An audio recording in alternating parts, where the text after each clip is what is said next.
그러니까 유동성이라는 측면에서 보게 되면 상당히 우호적인 환경이 계속 될 수밖에 없는. ECB도 계속 금리 내릴 거고요. 중국도 뭐 여하튼 통화 계속 풀 거고, 뭐 미국도 금리를 일시적으로 중단을 할 수 있긴 하지만 추가적으로 금리는 더 내릴 것 같고요. 본질이 안 변했다는 겁니다. 우리가 정치 불확실성 완화 부분은 탄핵이 국회에서 승인되면서 어느 정도는 약간 해소가 됐다라고 하지만 코리아 디스카운트 우려래 자체는 아직 그 100% 해소됐다고 보기가 사실은 좀 어려운 부분들이 있습니다. 내년 초 1월, 2월이 상당히 조금 중요한 고비로 좀 봐야 될 것 같습니다. 여러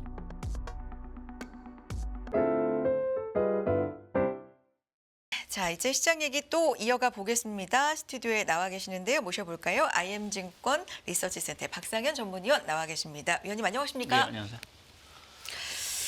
간밤 얘기부터 해볼까요? 네, 뉴욕 증시 얘기부터 좀 해보겠습니다. 3대 지수가 하락 마감했는데요, 위원님. 다우가 유난히 좀 하락세가 깊다. 장기간 하락이다. 뭐 이런 의미들이 좀 나와서 어떤 시장에 의미를 갖는지 왜 이런 건지 뭐 이런 것도 좀 궁금한데 위원님 어떻게 보셨어요? 예, 뭐 지금 다우지수가 네. 9 영업일째 하락을 하면서 네. 뭐 46년 만에 처음 있는 일이라고 하니까요. 뭐 낙폭은 사실 크지 않다 하더라도 조금 이제 다우지수 구성 종목들 자체의 어떤 그 상승 모멘텀 뭐 이런 것들이 조금은 좀 둔화되는 어떤 우려가 아닌가라는 이제 시각에서 좀 바라볼 수는 있을 것 같습니다. 근데 이제 반대로 이제 나스닥 지수는 어제는 조정을 받았지만 여전히 좀 강세 흐름을 좀 유지를 하고 있다라는 측면에서 보면 이게 미국 증시가 뭐 완전 이제 추세적으로 꺾여서 뭐 이제 떨어진다라고 표현하기는 조금 이른 것 같고요. 그러니까 아무래도 이제 미국도 뭐 전 세계적으로 유사한 모습이긴 하겠지만 결국 이 업종별 차별화 현상 이 부분이 상당히 조금 저는 뭐 반영이 됐다라는 좀 생각을 좀 하고 있고요. 결국 전 세계적으로 보게 되면 지금 그 빅테크 또는 뭐 서비스 업종 뭐 이 정도의 그 업종들만 사실은 좀 좋은 흐름이고 전반적인 이제 제조업 업종 우리가 알고 있는 전통적인 업종들 자체는 대부분 다 이제 업황 자체가 좀 부진한 상황들입니다. 대표적으로 요새는 뭐 중국이 워낙 또 저가의 어떤 수출 공세를 하면서 뭐 우리나라도 뭐 관련 업종 자체가 상당히 이제 힘든 상황들이기 때문에 그러한 여파가 조금 있다라고 좀 봐야 될 것 같고요. 또 한 가지는 아무래도 이제 뭐 FOMC가 뭐 당장 내일에 있으니까 또 최근에 그러한 경계감으로 인해서 이제 미국의 국채 금리 자체가 예상 외로 이제 다시 좀 반등한 것들 자체가 좀 다우지수에는 조금 부담을 좀 준 부분들이 아닌가 좀 생각을 하고 있습니다. 다우 같은 경우는 물론 뭐 78년인가요? 이후에 최장 하락이다 뭐 이런 기록이 이제 기사 보면 나오고는 있습니다만 어쨌든 45,000 찍고 내려온 상황이고 예. 근데 그 사이에 또 좀 주춤하던 기술주가 다시금 또 최고치를 찍고 번갈아 가면서 이렇게 예, 그렇죠. 예. 오르락내리락 하고 있기 때문에 결과적으로 미증시는 좀 간다 이렇게도 볼 수 있고 그런데 한꺼번에 추세적으로 끌어올리지는 않네 뭐 이런 생각도 좀 드는데 어떤 의미로 보시죠? 근데 산타랠리라는 건 한 번에 다 올라가는 이것만이 산타랠리인가요? 그것도 궁금하네요. 글쎄요, 뭐 최근에 네. 좀 다우지수 자체가 좀 부진해서 뭐 산타 낼릴까라는 네. 생각을 하는데 또 뭐 올 한해 뭐 네. 작년부터 올 한해 계속해서 사실 미국 주식 시장을 주도한 거는 빅테크를 중심한 나스닥이니까요. 그렇죠. 네. 이제 그러한 측면에서 보게 되면 아직 뭐 이게 우리가 뭐 추세적으로 뭔가 큰 변화가 있다라고 조금 보기는 저는 좀 어렵다는 좀 생각을 좀 하고 있습니다. 여하튼 전 세계가 지금 뭐 이제 트럼프 대통령 1월달 취임을 앞두고 상당히 긴장을 하고 있는 부분들이 중요한 부분들인 것 같고요.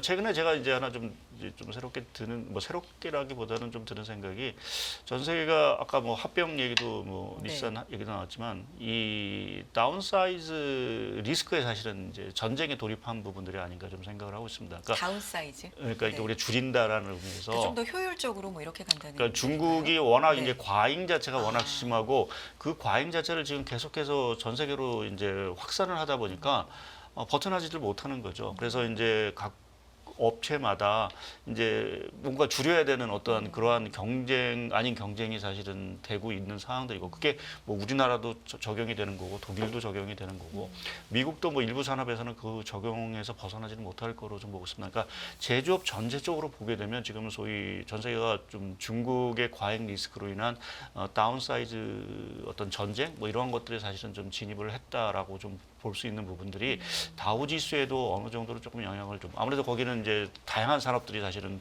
구성을 갖고 있는 산업들이니까 그러한 측면에서 좀 다우 지수의 어떤 하락을 좀 그러한 의미에서 좀 해석을 해볼 수도 좀 있을 것 같습니다. 다운사이즈 관점으로 예, 예. 네, 보고 계시는군요. 그러면 중국 얘기를 해주셨으니까 예. 사실 FOMC 얘기도 저희가 많이 하고요. 뒤에서도 뭐 위원님께도 질문을 드릴 겁니다. 근데 이제 중국 얘기 좀 더 해보고 싶어요. 예. 사실 최근에 부양책 얘기 나오고 네. 뭐 14년 만에 통화정책 완화 이러면서 기대감이 또 한껏 올라갔었는데 네. 이게 사실 부양책 얘기가 나온 게 한두 번은 아니다 보니까 어느 정도까지 나올까 그리고 믿을만 할까 시장에서는 계속 좀 잰다 그럴까요? 네, 예. 좀 살펴보는 흐름이 있는데 여태까지 나온 얘기가 뭐고 이게 시장에서는 정말 믿을 만한 건지 위력은 어느 정도나 될지 어떻게 보시는지 궁금한데요. 예.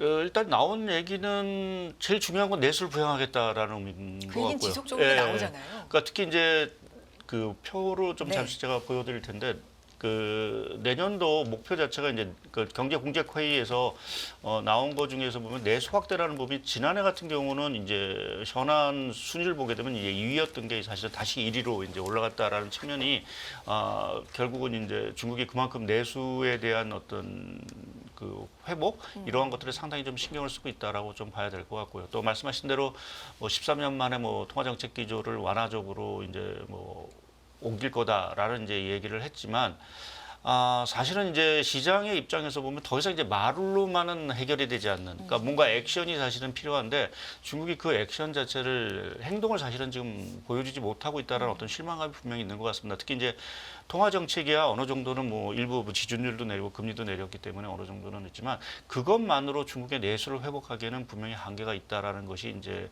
11월 지표에서 분명히 확인이 된 거고요. 특히 이제 소매 판매 이런 것들이 시장 예측을 대폭 하회한 것들이 결국 그러한 것들을 좀 보여주는 부분들이고 그럼 이제 재정 정책이 사실은 이제 필요한데 그 재정 정책에 대해서 뭐 한다 하고만 있지 실제 어떤 사이즈로 언제 할지 뭐 이러한 것들에 대한 구체적인 계획 자체가 지금 발표가 되지 못하다 보니까 계속 중국에 대해서는 어떤 실망감 뭐 이러한 것들이 사실은 이제 최근에 계속 나타나고 있는 부분들이고요.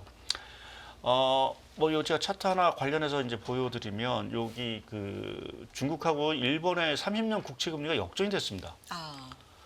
그러니까 우리가 통상적으로 뭐 일본 하면 이제 디프레 국가, 뭐 이러한 경기 저성장 국가라고 얘기를 하는데 중국이 그 30년 국채 금리 자체가 이렇게 일본의 30년 국채를 밑돌기 시작을 했다라는 거는 그만큼 중국 경기가 안 좋다라는 의미로 좀 봐야 될 것 같고요. 특히 최근 그 12월 달에 들어서 보면 중국 10년물 국채 금리가 지금 한 정확한 게 7 정도로 뭐 1.6, 6.7 정도 되는데 거의 폭포처럼 떨어지고 있습니다. 네. 그러니까 이러한 현상이 과연 어디서 올까라는 부분을 생각해 보면 물론 중국이 이제 부동산 부양이라든지 이런 것들을 하기 위해서 국제 시장 자체를 인위적으로 금리를 내릴 수도 있긴 하겠지만 기본적으로는 말씀드린 대로 지금 이 저성장에 대한 리스크, 그러니까 물가도 계속 0%대인 상황들이고 성장도 사실은 안 나오고 있는 이러한 상황들 자체가 지금 중국 그 10년물 국채 금리 자체가 이제 거의 뭐 폭락 국채 금리, 그러니까 가격은 올라가는 거죠. 네네. 금리 자체가 이제 급락하는 현상이 나오고 있는 상황들이고 지금 중국의 M1 증가율을 보게 되면 마이너스 증가율이 나옵니다. 통화량. 네, 통화량. 그러니까 네. 본원 통화 증가 M0 증가율은 뭐 두 자릿대가 나오고 네. 있는데 M1 통화 증가율 자체는 지금 지난 11월 기준으로 보게 되면 마이너스만 3% 정도가 나오거든요. 그럼 어떤 의미죠? 그러니까 이 M1이라는 거는 네. M1이라는 들어가는 게 주로 이제 현금하고 그 요구불 예금입니다. 네. 그러니까 특히 이제 기업들의 요구불 예금 자체가 사실은 많이 들어가는데 기업들이 이제 요구불 예금은 주로 이제 뭐 어떤 투자를 하거나 지출을 하기 위해서 일단은 뭐 이렇게 빼기가 쉬운 이제 요구불 예금에 넣었다는 것인지 통상적으로 이제 네네. 저희가 판단해 볼 수 있는 건데 이제 투자할 돈도 없고 뭐 설사 뭐 지출할 것도 당분에 없으니까 이것을 대부분 다 그래서 저축성 예금으로 옮겨놓으면서 M2 증가율은 오히려 또 12% 가까이 또 증가했습니다. 그러니까 지금 M1 증가율만 마이너스를 보인다는 거는 그만큼 기업들의 지금 생산활동, 투자활동 자체가 완전히 올스톱 됐다라는 의미로도 사실도 해석할 수 있는 부분들이어서 최근에 중국 사항들, 뭐 중국 정부는 뭐 올해 성장률 5%를 뭐 낙관하는 분위기인 것 같은데 지금 뭐 11월 지표를 보게 되면 뭐 그렇게 5% 달성은 쉽지 않아 보이는 상황들이고요. 또 지금 국채 금리라는 것이 이렇게 급락을 한다라는 거 보면은 우리가 모르고 있는 또 다른 어떤 리스크 자체가 사실은 중국 내에서 뭔가 나타나고 있는 것이 아닌가는 좀 우려감마저도 사실은 좀 들고 있는 상황들입니다. 거기에 말씀드린 대로 중국이 워낙 이렇게 내수가 힘들다 보니까 지금 저가에 대한 수출 자체를 계속 밀어내기로 하고 있는 상황들이고요. 지금 최근에 우리나라 그 뭐 관련 업종에 계신 분들의 얘기를 보면은 상당히 심각한 중국의 지금 저가 수출 자체가 그렇죠. 우리나라 네. 뭐 이미 철강이라든지 화학이라든지 이러한 부분도 있지만 실제 이제 내구재, 가전이라든지 이러한 쪽까지도 사실은 영향을 미치기 시작을 한다라는 측면에서 보면 중국의 지금 이 디플레이 현상 자체가 말씀드린 대로 전 세계의 어떤 다운사이징 이 전쟁을 유발시키는 동시에 국내 경기 같은 경우에는 좀 하방 압력을 더 키우는 그러한 요인으로 좀 작용할 수 있을 거로 좀 보고 있습니다. 그래서 중국의 상황, 뭐 우리가 부양을 하지만 사실은 그 부양이 실제 나오고 어느 정도의 사이즈가 나오기냐라는 것을 확인하기 전까지는 중국은 당분간 그 국내 주식시장이라든지 경기 쪽에서 보면 좀 리스크 요인으로 좀 계속 좀 작용하지 않을까 좀 생각을 하고 있습니다. 부양책을 발표할 때 반짝 기대감이 있다가 네. 그런데 이게 사실 바로 효과가 나타나는 게 아니잖아요. 이번에 이런 걸 발표를 했어도 보통은 통상적으로 이걸 만약에 영향을 받고 오른다면 이건 기대감이고 네. 실제로 지표에 영향을 주는 건 어느 정도 기간이 걸린다고 봐야 되나요, 위원님? 뭐 실제 이제 집행이 되고 하면 최소 뭐 1분기 정도는 좀 저희가 봐야겠죠. 뭐 네. 예를 들어서 내년 뭐 3월 전인대에서 만약 부양 정책이 네. 발표된다라고 했을 때 그것이 이제 집행이 되고 사실은 실제 돈이 이제 움직이면서 투자 활동이 되려고 하면 최소 뭐 1분기 이상은 사실은 저희가 좀 기대를 해봐야 되는 부분들이고 물론 이제 주식시장은 뭐 선반영되기 그렇죠. 때문에 뭐 그 정도에 먼저 움직이긴 하겠지만 사실은 문제는 지금 부양을 한다 하더라도 그 부양 규모 자체에 대한 것들이 시장이 생각하는 수준이 있기 때문에 그 수준을 밑돌 경우에는 부양을 한다 하더라도 그렇게 약발은 크지는 않을 거로 좀 생각을 하고 있어서 뭐 단순히 내년에 재정 부양 정책을 한다라는 게 중요한 것이 아니라 얼마만큼 또 어떤 분야에 사실은 투자를 할 거냐라는 부분 자체가 오히려 좀 더 중요한 부분들이 아닌가 보고 있습니다. 근데 한편으로는 중국에 대해서 경제에 굉장히 어려움이 많다. 특히 뭐 부동산 쪽이라든가 여러 가지 부분에서 경제 활력도 많이 죽었고 뭐 말씀해주신 저가 밀어내기, 디플레이션 우려 뭐 여러 가지가 있다라는 건 알고 있는데 한편으로는 미중 전쟁으로 인해서 워낙에 맞는다고 표현해도 될까요? 네. 맞고 있다 보니까 네. 독자적인 어떤 독립, 그러니까 기술적으로 독립적으로 발전하는 속도나 수준이 많이 올라왔다라는 예. 것도 한편에서는 좀 주목받고 있는 부분이긴 하거든요. 요건 경제에 미친 영향이 없을까요? 뭐 당연히 이제 중장기적으로 영향을 있긴 한 네. 텐데 당장에 그렇게 큰 영향을 미치지는 못할 것 같습니다. 그러니까 말씀하신 대로 중국이 AI라든지 뭐 로봇이라든지 드론이라든지 뭐 이러한 첨단 부분에 있어서는 사실은 뭐 어마어마한 지금 R&D 투자를 국가 주도로 R&D 투자를 네. 하고 있고요. 그래서 거기에 괄목할 만한 좀 성장을 사실은 했기 때문에 지금 사실 AI 부분에 있어서는 미국 다음으로 중국이 사실은 앞서가고 있는 국가라고 저희가 표현할 수 있을 것 같습니다. 근데 사실 또 미국도 그렇지만 지금 AI라는 산업이 실제 뭐 일부 기업에는 사실은 영향을 뭐 이익이나 뭐지만 이게 전반적으로 경제에 확산되는 분위기는 사실은 아닌 상황이기 때문에 중국 역시도 상황은 뭐 비슷하다. 그러니까 일부 뭐 국가 주도 하에서 이제 뭐 성장을 하는 그러한 기업들 자체는 상당히 이제 성장을 해 나가고 있지만 또 한편으로 보게 되면 중국 내에서도 그러한 부분에 있어도 구조 조정이 대표적으로 필요한 부분이요. 중국 같은 경우 지금 전기차 부분에서 뭐 수십 개 기업, 수백 개 업체가 있을 겁니다. 그것이 아마 조만간 다 구조 조정을 할 수밖에 없는 상황으로 갈 수밖에 없고요. 그러니까 그 과정이 한 번은 있어야 말씀하신 신산업 부분에 있어서도 중국이 뭔가 좀 괄목할 만한 성과, 이익이 사실은 나올 수 있을 텐데 지금은 너무 적자 기업이 너무 수두룩하다는 얘기죠. 그래서 그러한 부분의 어떤 과정이 일단은 좀 지나쳐야 중국도 이 신성장 부분에 있어서는 뭐 우리가 조금 또 다른 시각에서 바라볼 수 있는 부분들이 있는 것 같고요.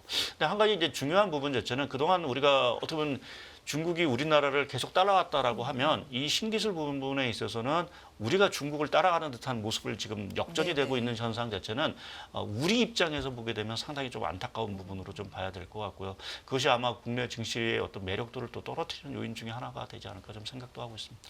중국 얘기를 하는 건 이제 우리한테 어떤 영향이 있을까도 상당히 중요한 부분이기 예. 때문에 중국 얘기를 이렇게 길게 하고 있는 건데 그렇다면 중국이 이렇게 단시간에 회복하기가 어렵고 시간이 좀 걸리는 문제들이 산적해 있다면 우리 영향은 어떨까요? 사실 중국 수출 비중이 많이 줄었다고는 하지만 여전히 큰 부분을 예. 차지하고 있는 건 맞잖아요. 예. 우리 수출 동력이 떨어지고 있다는 것도 우리가 확인하고 있고 예. 어떻습니까? 지금 뭐 가뜩이나 내수 상황도 네. 뭐 워낙 지금 안 좋은 상황에서 중국의 경기 회복이 지연된다라고 하면 내년도 우리나라 성장률 전망치를 상당히 하향 조정할 수밖에 없는 상황으로 좀 봐야 될 것 같고요. 지금 우리나라 그동안 수출이 좋았던 부분은 뭐 다 아시겠지만 중국이 안 좋았음에도 불구하고 미국이 사실은 그 부분을 부족분을 사실은 미국이 채워줬는데 이제 미국 수출이 막히기 시작을 하는 이러한 단계에서 중국 수출이 살아나지 못한다라고 하면 더 이상 우리는 이제 수출을 할 수 있는 데가 그렇게 마땅치가 않습니다. 더구나 이제 우리가 이머징 뭐 수출 다변화를 얘기를 하는데 그 이머징 자체는 이미 다 중국이 결국 지배를 하고 있는 상황들이어서 그쪽에서 우리가 뭔가 경쟁력을 가지고 뭔가 수출 점유율을 올리기 하기가 상당히 어렵다라는 측면에서 보면 내년도 글쎄요 내년 상반기 수출 뭐 미국의 관세 정책을 봐야 되긴 하겠지만 자칫 역성장이 나올 수도 있는 상황으로 좀 봐야 될 것 같고요. 근데 그것이 결국 국내 성장률 자체의 하방 압력으로 당연히 작용할 수밖에 없고 또 한 가지는 원화 환율에 대한 부담감입니다. 지금도 원화 환율이 거의 이제 1,450원 수준까지 이제 왔는데 네. 말씀드린 대로 중국의 국채 금리가 이렇게 떨어지고 그러면 이제 당연히 미국과 중국 간의 금리 스프레드는 당연히 확대되는 부분들이고요.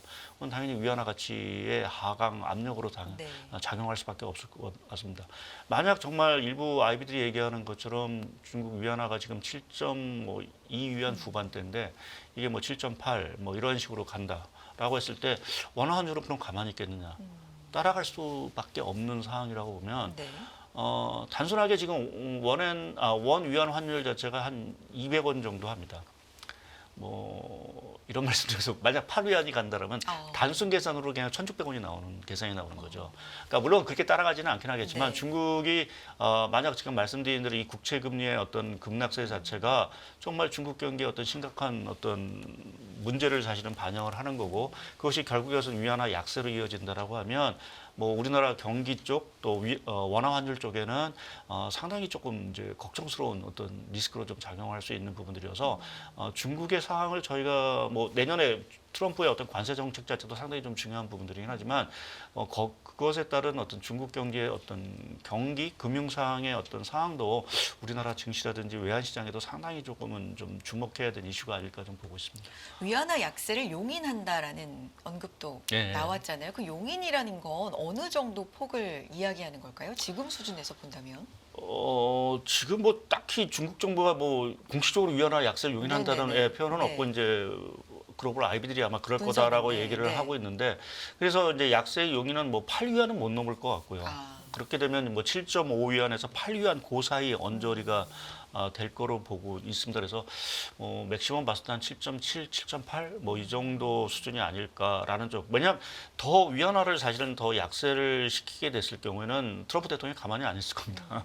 아마 또 다른 또 중국의 압박, 환율 조작국이라든지 이러한 것들에 대한 압박이 또 심할 수 있는 부분들이어서 아마 적정 용인을 한다 하더라도 그것이 뭐 정말 우리가 생각하는 정도의 어떤 뭐 우리가 우려할 정도의 급격한 절하보다는 아마 점진적인 어떤 절하 쪽으로 좀 가는 이러한 모습이 나오지 않을까 좀 보고 있습니다. 그럼 우리 달러원 환율 레벨 같은 경우는 뭐 말씀하셨지만 위안의 영향도 있고 달러의 네. 영향도 있고 무엇보다도 최근에는 이제 국내 정세 영향이 굉장히 컸잖아요. 네. 그럼 국내 정세 이 불확실성이 점점 이제 시간이 필요하겠지만 어느 정도 안정을 찾아간다고 한다면 예. 근데 위안화 영향도 있다면 요거는 어느 정도 좀 높게 유지가 될 가능 지금보다는 떨어지겠지만 높게 유지가 될 가능성도 염두에 둬야 되는 그렇죠. 그런 얘기인가요? 예, 일단은 원달러 환율이 당분간 1,400원대 환율은 뭐 불가피할 것 같고요. 1,400원 밑으로는 내려갈 일단은 리가 그러니까 이제 거의 1월 달에 없다. 여러 가지 이제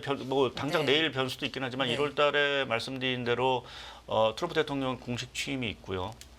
거기에 이제 관세 정책이라든지 모든 정책이 이제 구체화되겠죠. 이제 그것이 그 시장이 예상하는 정도냐 아니면 더 약한 거냐에 따라서 또 달러에 대한 영향이 있을 것 같고 또 1월 달에 뭐 1월 말에 이제 FOMC 회의가 있습니다. 거기서 또 금리를 과연 동결을 할 건지 뭐 이 부분에 대한 부분도 달러에 영향을 미칠 수 있는 변수인 부분들이고요.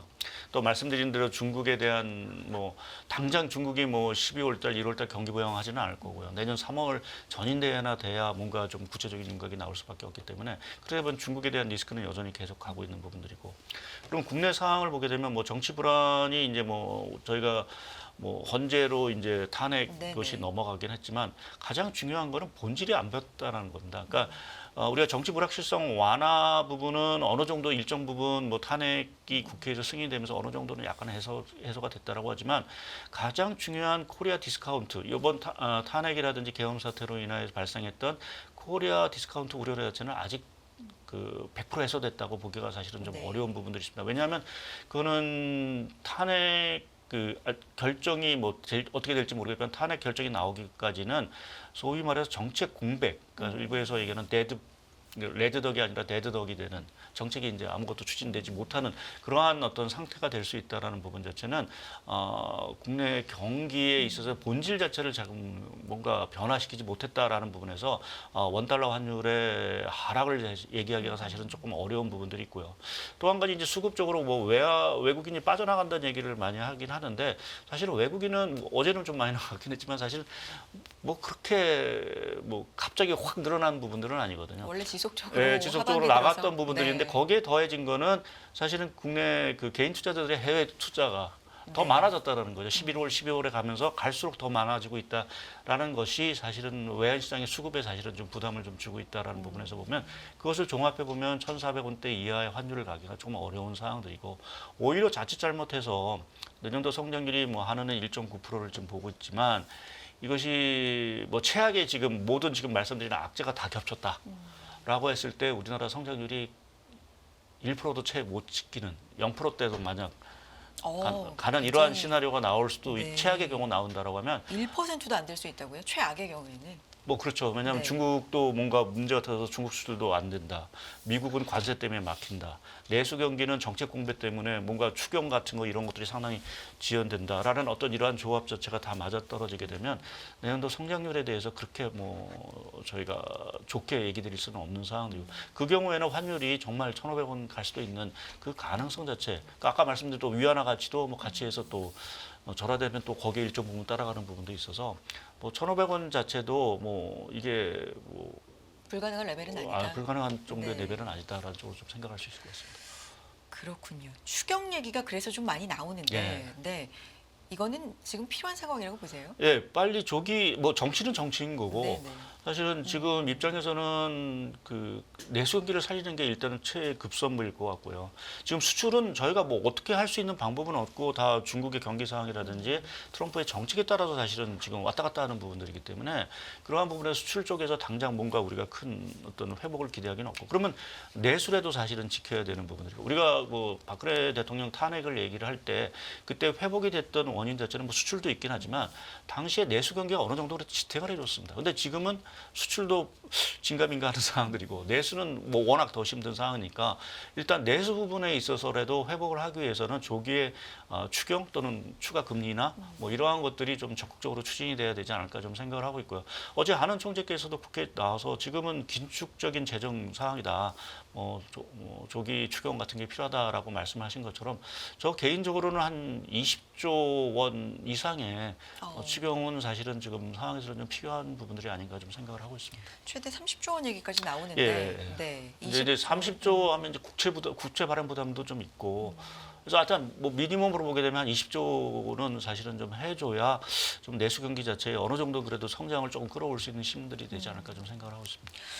내년도도 걱정이고 사실 올해 성장률 전망치도 한은 총재 얘기해 주시면 어제 일단 올해 2.2%인데 이게 예. 2.0이 될지 2.1이 될지 좀 지켜봐야 되겠다. 이 부분도 좀 부정적으로. 그렇죠. 그러니까 이야기하는 아무래도 부분이 특히 이제 있더라고요. 가장 중요한 게 그 연말 연시 이 수요 자체가 확 그렇죠. 죽었다라는 게 네.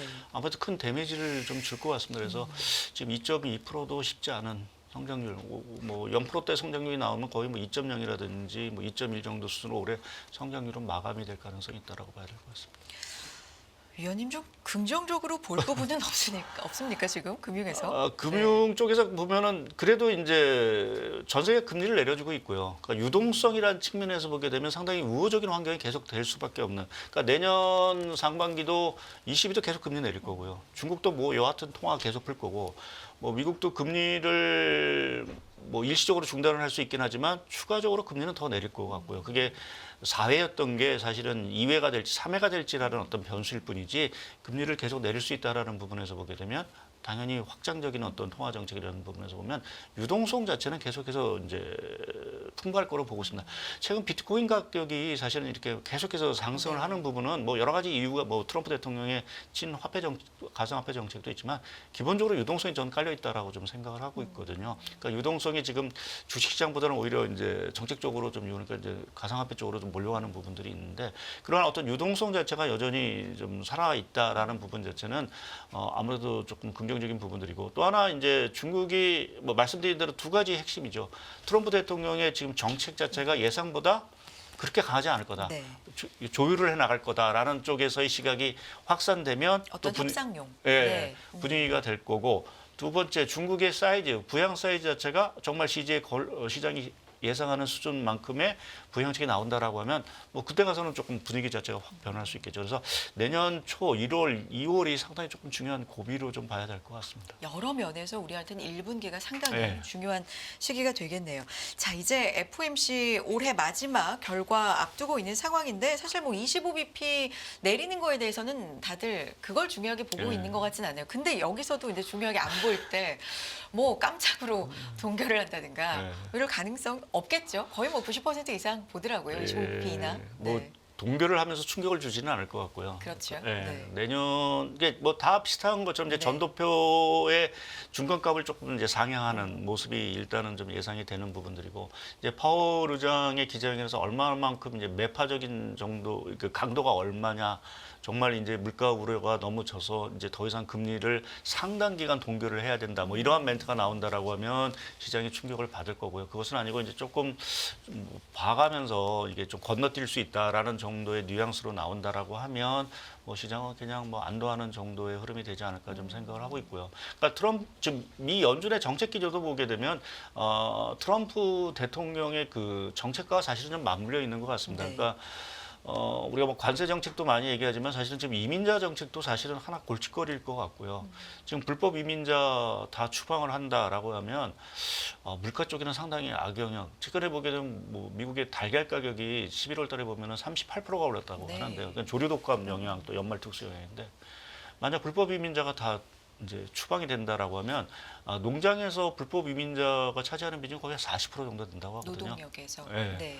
그럼 사실 농사가 잘 안 되는 네. 부분들이고 그것이 농산물 자체를 자극할 수도 있고 또 임금도 또 자극할 수 네. 있다라는 부분에서 상당히 조금은 이제 미 연준 입장은 불편한 정책이 되겠죠. 그래서 그러한 정책들이 과연 그 말한 대로 사실 추진이 될 건지 아니면 그거보다는 조금 낮은 아무래도 물가를 고민을 해야 될 테니까요. 뭐 그러한 부분에서 연준도 거기에 조금 스탠스를 맞춰가는 정도의 어떤 금리 정책이 나오지 않을까라는 쪽에서 이것이 꼭 뭐 연준이 뭐 물가 하나만 뭐 물가 지수 하나만 보고 뭐 정책을 한다기보다는 좀 내년에 트럼프 정책의 어떤 방향성을 좀 보면서 정책 기조를 어떻게 갈 건지를 부분을 내년에 아마 결정을 하지 않을까 좀 생각을 하고 있습니다.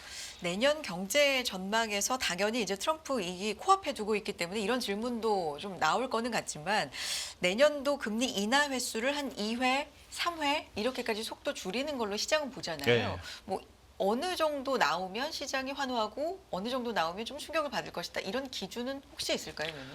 뭐 그냥 제 개인적인 생각인데 3회 정도면 어느 정도는 뭐 시장이 수긍을 할 수 있을 것 같고 2회 이하다. 라고 뭐 예를 들어서 1회다라면 사실은 상당히 좀 충격이 있을 수도 있다라고 보고 2회가 사실은 조금 가리가리한 애매한 2회는 조금 시장이 생각했던 것보다는 사실은 거의 절반 수준으로 사실은 네. 금리 인하폭이 3회에서. 줄어드는 거니까 그러한 부분에서 2회는 조금 어느 정도는 시장이 조금 실망감을 좀 가질 수 네. 있는 부분은 있는데 3회 정도면 저는 뭐 그렇게 뭐 또 내년 들어가서는 또 네네. 얘기가 좀 달라질 수 있는 부분들이 있어서 3회 정도면은 뭐 그렇게 시장이 뭐 큰 반응은 하지는 않을 거로 좀 보고 있습니다. 내일 또 낮에는 BOJ 네. 발표 예정돼 있어서요. 여기서도 주목할 만한 부분이 있을까요?